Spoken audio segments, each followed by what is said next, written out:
Okay, hello and welcome to the Windows version of the introductory video to the PHP shell scripting section, playlist, whatever. So in this video I'm going to basically do the same thing as I did in the Linux video, except I'm going to be using Windows, which means I won't really know how to use it and I'll be clicking things and it'll all go wrong and then it'll probably crash. So I'm using Windows 7 here, but the process should be basically the same for any Windows system. So I'm also using the XAMPP or XAMPP, or however you're supposed to say it, distribution to install PHP because I have no idea how to compile PHP for Windows. So I imagine you're probably using the same thing if you're using Windows or something similar anyway. If you're not using this package, you'll just have to look up where whatever you are using puts the php.exe file. And that's actually the first thing I'm going to show you. So if you just go to the sort of computer thingy and open the C drive, the XAMPP package, oh, I hope you didn't hear that click, never mind. I've got sounds on for some reason. Anyway, the XAMPP or XAMPP package puts everything in this folder in the C root. So if we open that up, you can see this horrible list of folders even. And if we open up the PHP folder and scroll down, we can see somewhere here php.exe, presumably .exe. It is an application, and that's the file we want to use to execute our scripts. There is the similar. This is actually the same as the Linux version, except that we don't really ever see this file because it's hidden somewhere in the system. And when you install the Linux version of PHP, it sets up all the necessary things to be able to make it work just with one command. So what we need to do to run a script is either type the full path out to this or do something else that I'll show you in a minute. But first, let's just show you how to actually run a script using this file directly. So the script we're going to be using is this test.php file, which you can see I've just got on my desktop here. In fact, this is the full path, which is kind of handy. I've also got open a command prompt window, which I'm actually just going to close and show you how I opened that. So just with nothing open, you can also close this control panel. Yeah, so just with nothing open, I've got the file open just so I can edit it easily, but hold down the Windows key and press R. I press T, there we go. And this will open up the Run dialog box, and then in this box you want to type CMD and click OK, and that opens up a command prompt window. And for some reason you can't resize it.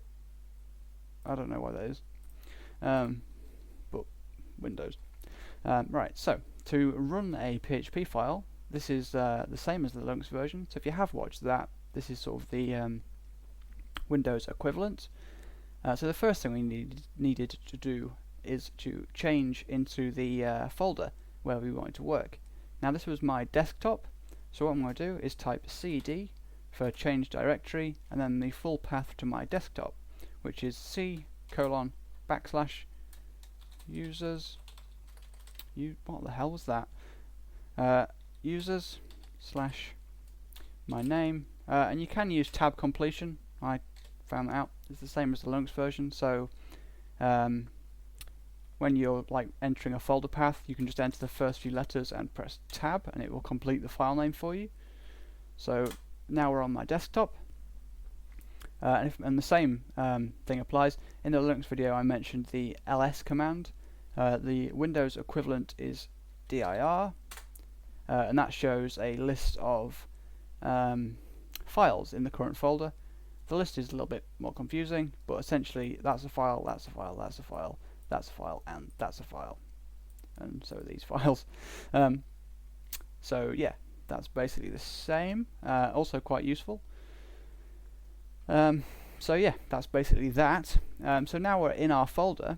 What we want to do is try and execute that script, and you can see that the dir command printed out that this test.php file exists, but we can't run this directly.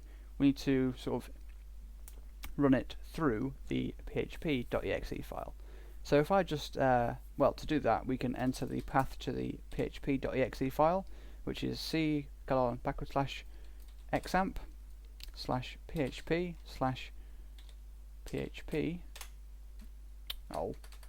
php.exe. Notice that the Windows tab completion is a little bit stupider than the Linux one. Instead of showing you a list of files if there are multiple, it just picks the first one alphabetically. So yeah, Windows 0, Linux 1. Oh god, I'm going to start a big discussion there. Anyway, so this is the path to our php.exe file, and this is the sort of actual PHP binary that will interpret any PHP scripts. It's usually sort of called by the server, web server, and you don't actually see any of this going on. But to do it, to execute a shell script, you need to do it manually. So this is the path, and then we do the same as the Linux version. We just do a space, and then the name of the script, which was test.php. Hit enter.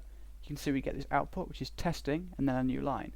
For some reason, there is a bit of a difference here between the Linux and Windows versions.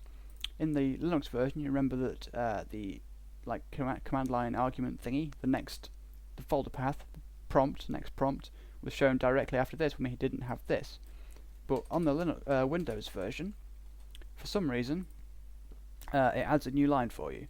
So now I've edited that script and removed the new line. Press up to scroll up and down. Sorry, by the way, we'll scroll through your command history, so you can see what I've entered there. So if you want to just quickly edit a script and run it again, you can do that by just pressing up and enter. And you can see now this new line has gone. And obviously you can sort of do anything here. So you can use any PHP function, any included file, literally anything. Anything that would work in standard PHP, i.e. stuff done via a browser, will work in the command prompt. Now, the next thing we want to do is get rid of this full path here. So we want to be able to just type in php test.php, which obviously at the moment doesn't work. We get this error. PHP is not recognized as an internal or external command. This basically means that this isn't a command. And all a command is a .exe file, except it's in a specific location. Windows by default doesn't look in this folder for commands. So what we need to do is make it do that. And the way we do that is by adding it to the system environment variable. And the way we get to be able to do that is by clicking Start, go to Computer, right click, click Properties, loading, and then click Advanced System Settings,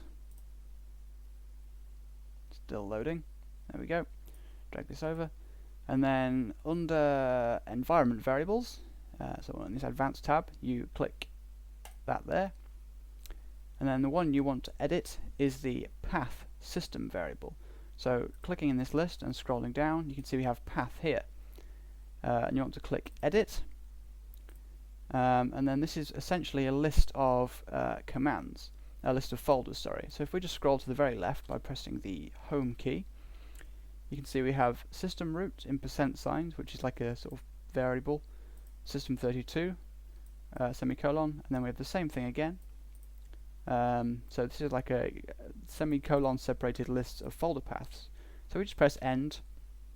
We can just append one to the end of this list by doing semicolon C colon /x amp /php. Click OK. Click OK again. Click OK again. Close that window. Ignore the fact that that's at ATI. And now, well, actually, I think I might need to log off. Yeah, I do. So now that environment variable has been added, but it only updates when you log off and log on. So I will just go start, log off, hopefully. This won't do anything weird. Oh, made a noise. Hopefully you didn't hear that as well. So now I've logged off, and I can log back on, and that'll sort of refresh the environment variables. Oh, I need to update Flash Player. So now we can go back to our, well, let's just do Windows key R again. Oh, restart later. Click OK to get, notice that the run dialog shows the sort of command history as well. So now we should be able to use the PHP command to run that script. But first we need to command history doesn't work between logging off and logging on, that's annoying. Anyway, let's change to my desktop.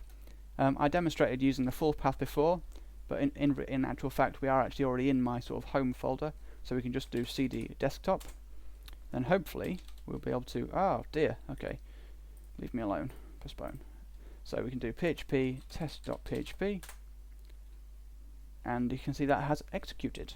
So that basically means that that environment variable path thing that we just did is now working, and you can use this php command as we did in the Linux video, if you've watched the Linux video. To be honest, you don't need to, because it's essentially the same as this. So we can do php-v, enter, and that will show us the current PHP version being used. Unfortunately, XAMPP doesn't come with the latest one, which kind of annoys me, but considering how often I use PHP in Windows, I don't really think it's worth trying to work out how to compile it, or install it properly, or whatever. So yep, that's why I'm using 5.3.5 here. And now I've showed you how to basically run a script. We're at the point now where you can use the same stuff in Windows as Linux. So by like we're entering the same thing. So in the Linux version of this video, we ended up entering php test.php and executing it. So you can use the same command, basically, is what I'm saying. So following videos will all be done in Linux, but that's because they would just be dealing with code and not sort of set up stuff like this. And I want to briefly mention the sort of reason why I'm showing you this. Okay, so imagine you want to just sort of improve your PHP skills a little bit, or you want to just play around with a function or something. Generally, when you sort of practice, if you like, you'll end up making something like a blog or a website, and quite a lot of that you end up like spending 50% of the time getting sort of bogged down trying to make it look nice and think about things like page titles and headers and all that kind of stuff. If you use a shell script, the advantage is that you're literally only thinking about the code, the actual logic, and you'll be able to sort of practice something a lot easier. The other thing is that it can be quite fun. You can sort of make cool applications, desktop programs, and all kinds of nonsense using this sort of method. So I'll be showing you a little bit of that in the upcoming videos. The screen recording thing that I use is actually a PHP shell script. This thing here, hopefully you can see that, is a shell script. So I just run that by double clicking an icon, and I might show you a bit of that as well, that kind of thing. So yeah, it's quite a powerful system because PHP has so many functions, as I'm sure you're aware, and using them in the command line sort of makes it very easy to make sort of programs to do various things. It's not just fun. It is. Personally, I find it quite entertaining to sort of make a shell script because it can do sort of cool things that you don't really think of PHP as being able to do immediately. It's generally thought of as like a dynamic website language, so using it from the command line is a bit sort of an alternative use. What was I saying? Completely forgot, but never mind. So yeah, other than being quite fun, it does have its uses. For example, I use a PHP shell script on my web server, which deletes files. I have a sort of temporary file hosting thingy that I use to send files to people. So I upload files, and then after like an hour or whatever I specify, these files are deleted by a PHP shell script. So that the advantage there is that it's so easy just to do a query. So like other languages, like for example, if you want to compile something in C or whatever, or use Perl, or well, a bash script. Okay, I'm getting really off topic here, but it's a lot easier to do things in PHP than other scripting languages. It's quite a simple language. Anyway, so yeah, it does have its potential uses as well, and you may come across some of them. But mainly it's quite fun, which is the main advantage to it. So anyway, that's the end of this video. That's how to set up the sort of PHP command line system thingy on Windows systems. So yeah, that's it. Thanks for watching, and hopefully this was useful in some sort of way.